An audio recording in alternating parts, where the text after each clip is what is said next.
Heather, Gardner writes for Yahoo Finance, among others. You almost thought it was an April Fool's joke, and it's not April Fool's yet.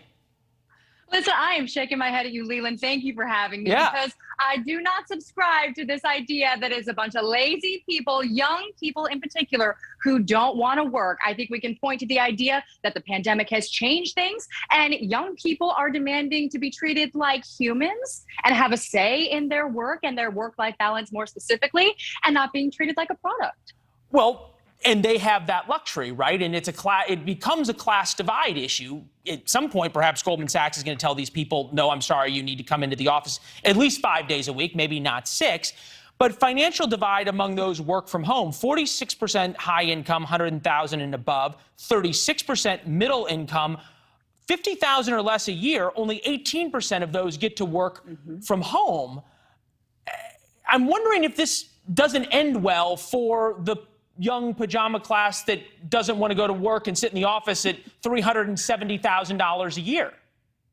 Well, I think that's their lives to gamble with, is it not? I mean, when you're talking about people who are quitting, they are voluntarily not accepting money. So when you say that it's a class issue, and you pointed out their salaries, they're over $100,000 and their bonuses, well, clearly that's not enough. And clearly that's not important to them. I don't mean that it's not enough money. I mean that it's not enough importance to them to not look elsewhere and voluntarily quit this incredibly high-paying job. Okay, but at some level, if the gravy train runs out, right? We've seen that happen over time. Does this say the pajama class, especially the younger crowd, is, shall we say, going to fail at some point? Good times, good times when you pay people $370,000 a year and they won't come to the office 5 days a week. We can all agree that's a pretty good time to be in. Good times create soft people. What does this mean for 20 years from now for American innovation when the Chinese are in the office 6 days a week?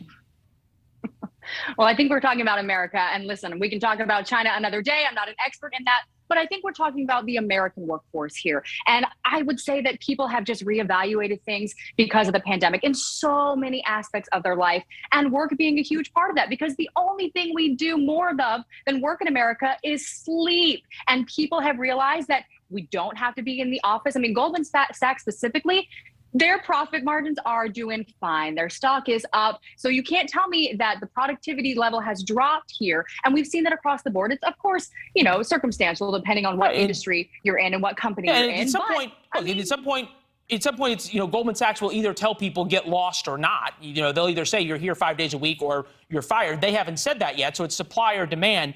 BlackRock president, one of the largest, if not the largest money manager in the world, for the first time, this generation is going to go into a store and not be able to get what they want. And we have a very entitled generation that has never had to sacrifice. Does he have a point? Yeah, but I feel like, when we talk about never had to sacrifice, we're talking about what that actually means. And again, like, sacrifice what? They're willing. We know, you can say they're willingly quitting and sacrificing their massive income here for something else. So when you say sacrifice, what is it? Because clearly the money's not there. That's not what they're after here. They're looking for a different, I'm going to say, right, but is the ability to do that a luxury that's going to come back and bite them in the rear end later on? I mean, maybe, but you keep talking about the pajama the pajama, generation, the people that don't want to go to work. Well, I mean, as my parents told me, you gotta try it out, like maybe it will, maybe it won't. But I would say that this is a workers' market right now. There are so many other companies who have actually decided to let people choose their, when they want to come in, when they don't, or at least have flexible options. And I think that's all these people are saying. Can we not just be treated like humans and have options here? And if not, quit, and they'll find out whether that was a good idea or not. These are our individual lives, and I don't see any problem with just letting them, take matters into their own hands. We'll see if it works out for them. Fair enough. It's like the kid who says, I'm packing my bag and leaving home when they're 12 years old. See how it works out for you. Everybody always comes. See how it works out. Everybody, I always came back for dinner. Heather, it was great to see you. Thank you very much. We appreciate it. Thanks for watching. Click the red subscribe button below so you can get more of NewsNation's fact-driven, unbiased coverage.